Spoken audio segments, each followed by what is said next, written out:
This Sunday is the second Sunday in Ordinary Time, Year B. You might be thinking, second Sunday? Where did the first Sunday go? The first Sunday in Ordinary Time is the feast of the baptism of the Lord. We skip that Mass when the Epiphany is celebrated on a Sunday after the 12th day of Christmas.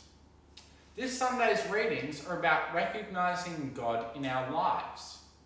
The first reading this Sunday is from the first book of Samuel. Samuel was a Jewish religious leader who lived about 1,000 years before Jesus. He was the man who anointed David king. The first reading is an interesting tale from early in Samuel's life. Samuel was about 12 years old. He was living in Shiloh, a town about 30 kilometres north of Jerusalem. Samuel was living in the place where the Israelites were keeping the ark, the precious ark of the covenant, that we spoke about in the fourth week of Advent this year. The Israelites called the home of the ark the tabernacle.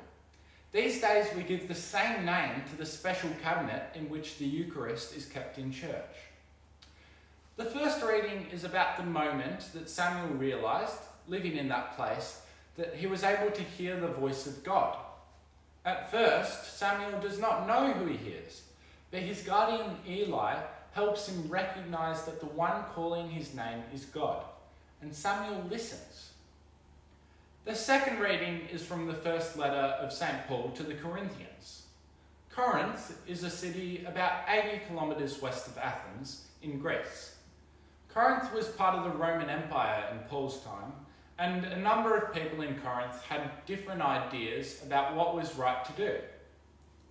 Here, Paul tells the Corinthians that they should try to recognise God being present in themselves and to therefore respect their own bodies and be kind to themselves.